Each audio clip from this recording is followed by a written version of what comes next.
뼈덕지 여러분 안녕하십니까. 뼈 여러분 대잔치 뼈아대. 오늘 그로스 IQ 케이스 스터디 23강. 오늘 어떤 회사죠? 이제 블록버스터. 아마 많이 들어보셨을 거예요. 블록버스터인데 그 옛날 때 우리 뭐 비디오 대여점. 비디오 대여점으로 미국을 아예 장악했던 그런 회사입니다. 저는 비디오 대여점에서 알바도 해봤습니다. 그러셨어요. 예. 그래서 옛날 때 우리 다 비디오 대여점에서 비디오 빌려보고 그때 시급 1,800원, 2,000원일 때. 세월이 많이 바뀌었네 그러네. 진짜.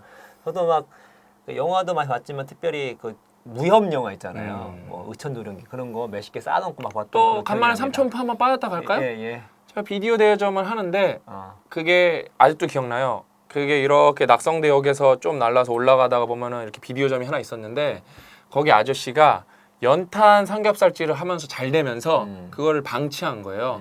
그러면서 그게 한 달 정도 쉬었다가 제가 들어가면서 제가 또 좀 잘했겠습니까?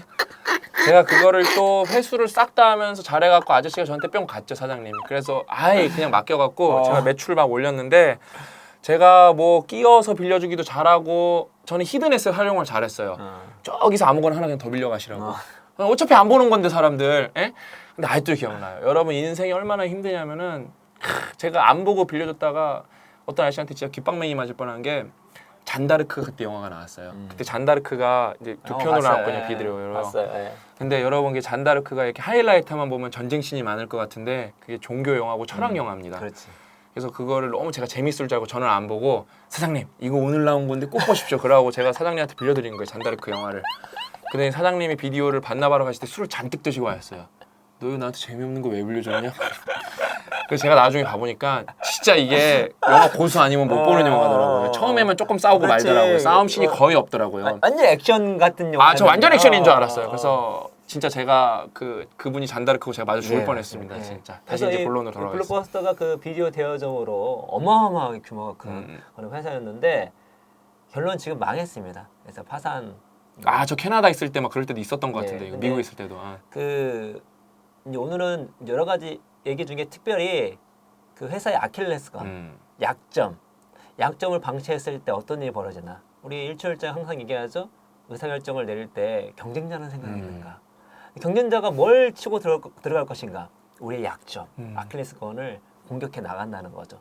그 책에서 여러 가지 뭐 약점이 나왔지만 그 중에 하나가 뭐냐면 연체료. 그러니까 연체료 불만이 되게 많았대요. 왜냐면 비디오를 했는데 뭐 제대로 못 갖다 주거나 또 시스템상 얘한테 비디오 갖다 주면 이렇게 통 놓는 거 있잖아요. 바로 빼나가는데 안 빼나가면 연체료가 붙는 거야. 나 분명히 놓는데. 빡치지. 이런 것들을 해가지고 연체료 때문에 고객의 불만이 많았지만 뭐야 거의 독점하다시피 했기 때문에 뭐 그렇게 신경을 안 썼던 거죠.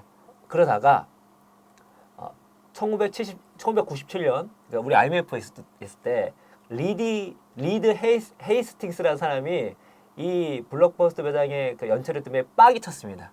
뒷박이 치셨구나. 뒷박이 쳐가지고 야씨 내가 회사 만든다. 근데 그 회사가 바로 넷플릭스입니다. 넷플릭스가 나오고 나서 뭘 먼저 없었겠습니까? 뭘부터? 연체료부터 없앴습니다. 그러면서 넷플릭스가 이 블록버스터를 잠식해 나가기 시작하는데 블록버스터가 얼마나 감히 위기의식이 없었냐면은 분명히 그 시대가 바뀌고 있었잖아요. 시대 바뀌는 거에 대한 감각도 없었을 뿐만 아니라 넷플릭스가 나중에 컸을 때 넷플릭스 자신을 인수하라고 얘기를 했어요. 그때 샀으면 진짜 괜찮았는데. 그것도 인수하지도 않고 그리고 이미 그 온라인 스트리밍으로 넘어갈 때 비디오 DVD로 넘어가면서 약간 시대착오적인 발상을 해가지고 악수도 줍니다. 이런 것이 누적이 돼가지고 실패도 하고 여기 책에 안 나오는데 제가 자료를 찾아보니까 그 사이에 CEO가 바뀌었는데 CEO가 자꾸 바뀐 CEO가 세븐일레븐 그 CEO 출신인가 봐요. 자꾸 그 오프 매장에 거기에 다 매몰돼가지고 지금 온라인에서 벌어지고 있는 엄청난 기회들을 다 놓쳐버리면서 이제 블록버스터가 이제 무너졌다고 얘기를 하더라고요. 근데 이제 요즘에는 대기업들이 너무 영악해가지고 인수를 너무 잘하잖아요. 그러니까 인수를 하는데 뭐 세 가지가 있는 것 같아요. 첫 번째는 당연히 내가 인수할 회사가 자기네 본사랑 뭔가 시너지가 나니까 인수하는 게 있고, 두 번째는 그냥 애들이 마음에 드는 거야. 애들이 마음에 들어서 애들을 데리고 오는 방법, 거기에 그 창업자들이죠. 그 인수하는 게 있고, 세 번째로는 이 경우입니다. 딱 보니까 얘 좀 장난 아닌데? 좀 크면 경쟁되겠네? 그럼 어떻게? 그냥 죽이기보다 사버리자. 사버리는 거죠. 그래서 그 제일 큰 게 페이스북, 인스타그램이랑 왓츠앱 상관한 것 같아요. 예. 그래서 요즘의 대기업들은 그걸 너무 잘하기 때문에 잘 무너지지 않습니다. 왜냐면 일단은 중간에 인수를 다 당해요. 왜냐면 규모가 작지가 않아. 뭐 했는데 1조 준대. 창업가야. 창고에서 막 했어. 근데 막 5천억 준대. 야, 이거는 내가 창업적 마인드가 있다 할지라도 버티는 게 쉽지 않은 거죠.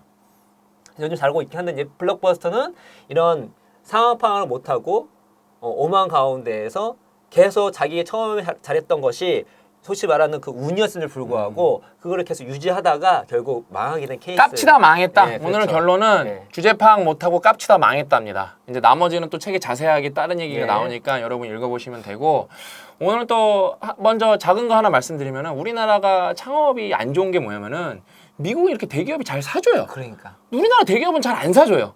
빼먹을 생각이나 하지. 그치. 그 되게 구려요 그게. 엑시트가 그래서 힘들죠. 창업 우리나라는 상장 아니면 엑시트가 없어요.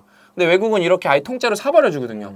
그냥 저는 이런 게 너무 마음에 안 들어요 우리나라가. 그래서 그래놓고 창업 정신에 뭐 미국보라고 개소리하고 자빠졌네. 이게 좀 사줘야 연쇄 창업이 가능한 거거든요. 왜냐면 이게 사업단 들어가면은 연쇄 창업을 잘하고 초창기 세팅을 잘하는 사람이 있어요. 근데 이게 규모가 커지면 운영 못할 수도 있는 건데 그건 대기업이 운영해 줄 수 있으니까 그럼 더 많이 커질 수가 있는 거잖아요.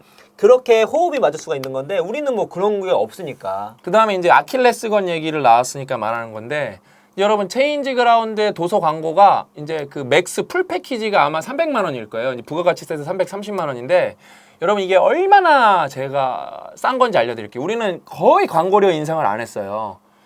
그냥 다른 데는 제가 이제 아는 업체들은 저희랑 동일 시점에서 광고료가 뭐 2배에서 5배까지 올라가고 그랬는데, 제가 이제 이게 얼마나 싼 건지 여러분들한테 알려드릴게요.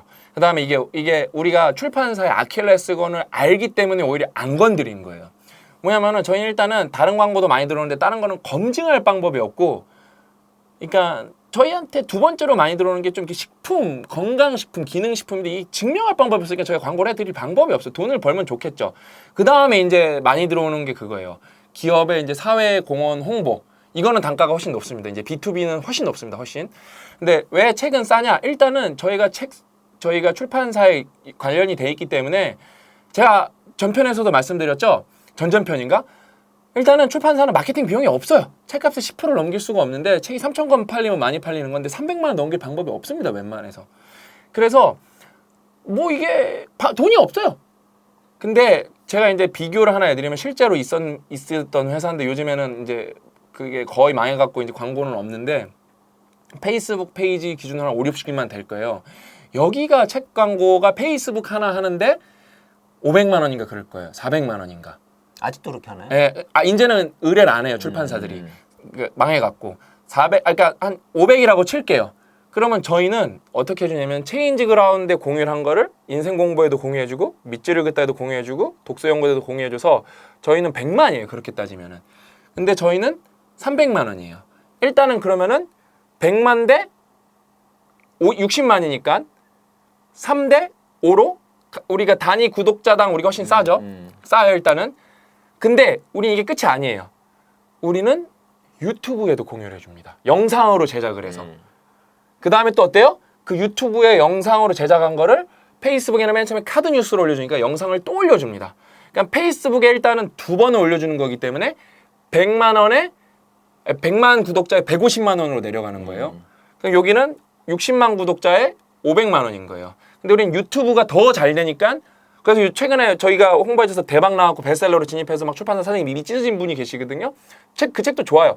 근데 거기는 유튜브까지 있으니까 우리는 거의 여기랑 했을 때 단위 구독자 대 광고료로 따지면은 저희가 한 10분의 1에서 아무리 못 따봐도 5분의 1 싸고, 아무리 이제 좀 넉넉하게 잡으면 10분의 1 정도 싸요. 근데 이게 여러분 통계적 사고를 못하니까 의뢰를 못하고, 아시는 출판사 사장님들만 똑같이 계속 의뢰하는 거예요. 왜? 여러분 이 출판 시장은 복잡해. 이거를 빨리 이해해야 돼요. 그냥 로또 사시는 마음으로 하시는 거예요. 왜? 일단은 여기가 가성비가 제일 높다 이거. 왜? 여전히 여러분 이렇게 서점에 가면은 하드웨어에서, 그러니까 오프라인에서도 광고를 할 수가 있어요. 예, 그거 가판에서도 매대에서도 광고를 할 수 있는데, 그게 효율적이라고 생각하시는 분은 거기다 베팅을 하시면 돼요. 근데 그게 효율적일 수도 있어요. 왜냐면 거기 유동 인구가 많으면. 근데 그게 뭐 200만 원짜리도 있고 300만 원짜리 있고 가격이 천차만별입니다. 뭐 여기 붙이는 건 50만 원. 그게 좋다고 하면은 거기다 베팅을 하시면 됩니다. 근데 누가 봐도 SNS가 바이럴 확률은 높거든요. 근데 그게 여러분 효과가 더 있을 수도 있어요. 그건 모르는 거예요, 그거는요.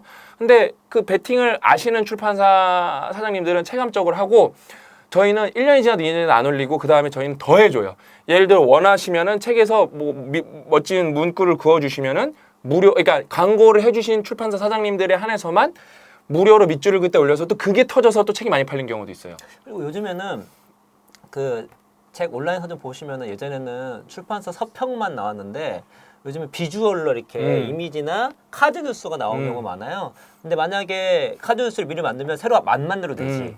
가장 전문적인 그렇죠. 사람들이 만들어주기 때문에 그거를 히든에서 재활용하는 그거를 거지. 제작하는 때 50만 원인데 또 50만 원이 빠져요. 영상도 쓸 수 있고. 혹은 영상도 요즘에는 다 온라인 서점 영상을 다 출판사 걸 수가 있거든요. 영상도 걸 수가 있는 거예요. 그러니까 이게 뭐다? 그러니까 왜 우리가 가격을 안 올렸냐? 간단해요. 이게 당연히 구독자 수가 늘어나면 가격을 올리는 게 상식적인 것 같은데 유기적 도달이 떨어지면은 구독자 수가 올라봤자 실제로 도달은 떨어지거든요. 저희는 그걸 알았기 때문에 안 올렸고 그다음에 오히려 저희는 반대로 생각한 거예요. 출판사 아킬레스건은 영업이익이 낮아서 더 이상 올리면은 안 이 돼. 사람들이 광고를 할 수가 없다. 안 돼. 우리는 사람들이 책을 한 권이라도 더 보고 더 다른 거는 많이 받을 수 있어요. 기업 같은 경우는 뭐 예를 들어 재규어 이런 거 공모전어 이런 거는 이제 공모전에 모개까지 해주는 거기 때문에 단위가 이제 훨씬 뭐 배 이상으로 올라갑니다. 1,000만 원 단위가 넘어가요. 근데 이런 거는 책은 우리가 사람들이 많이 읽기를 우리가 바라는 면이 있기 때문에 윈윈윈이어서 뭐 어떻게 되죠? 뭐 이거는 올릴 수가 없는 거예요, 도저히. 그러면서 요즘에 인스타는 없었는데 아주 가까운 데는 인스타도 올려줍니다. 그거는 이제 PD의 역량이에요. 그거는 저희가 이걸 웬만해서 터치를 안 해요. 그다음에 그러면 책을 갖고 오면 다 해주냐? 최근에 저희가 거절한 책만 3개예요. 왜냐면은 퀄리티 컨트롤이 안 되면은 웬만하면 그러니까 어느 정도 좋으면 웬만하면 해주는데 나쁜 책들이 있어요. 틀린 팩트를 갖고 오거나 성급한 일반 어휘를 갖고 오거나 정치 성향 그다음에 이제 종교 성향을 띠는 책은 저희가 그냥 종교 역사 이런 건 상관없는데 뭐 자기의 신을 믿으십시오 이거는 저희가 안 해줍니다. 왜냐면은 그거는 편향이고 싸움이 일어나기 때문에 안 해줍니다. 아무튼 여러분 이게 그거예요. 그러니까 출판사에 오히려 아킬레스건을 잘 알았기 때문에 저기에 아킬레스건을 끊어버리면 저 출판사가 죽잖아요. 그럼 어때요? 우리 고객이 죽는 거예요. 고객이 죽으면 어떻게 되죠? 저희도 죽는 거예요. 그러면 저의 궁극적 꿈이 저희 회사가 운영되는 거는 당연히 다른 걸로도 할 수 있겠지만 뭐 그럼 안 되면 뭐 건강식품 받죠. 근데 우리는 사람들이 문해력이 올라갔으면 좋겠는데 그 할 방법이 없는 거예요. 망하는 거예요. 우리 꿈이 무너지는 거예요. 그럼 내적 동기가 없어지는 거예요. 그게 결국에는 결국에는 출판사의 아킬레스건이 뭐예요? 우리 아킬레스건인 거예요. 그래서 저희는 지금 출판 시장이 계속 쪼그라들고 있어요. 저희가 빡독도 하고 무료 독서 모임도 하는 이유가 출판 시장을 키우려는 거예요. 왜냐면 출판 시장 망하면 다 망하는 거예요, 그냥요. 주식 시장이 무너지기 때문에. 우리가 아마 그 통계 계속 보고 있는데 아마 독서량이 플러스 되면은 우리들이 만세 부를 거예요. 그럼요. 진짜로. 아무튼 여러분 그래서 아킬레스건을 잘 따져보고 그 다음에 이제 잘 나간다고 깝치지 말자. 오늘의 큰 교훈입니다. 이거는 여러분 회사에서뿐만 아니라 자기 인생도 좀 이렇게 반성해보면 좋겠죠. 저도 고 작가님도 오늘 우리가 잘 나간다고 깝치는 거 아닌가를 진지하게 반성하면서 하루를 많이 하도록 하겠습니다. 다음 시간에 더 알찬 케이스 스터디를 찾아뵙겠다고 약속드리면서 오늘은 여기서 마치겠습니다. 감사합니다.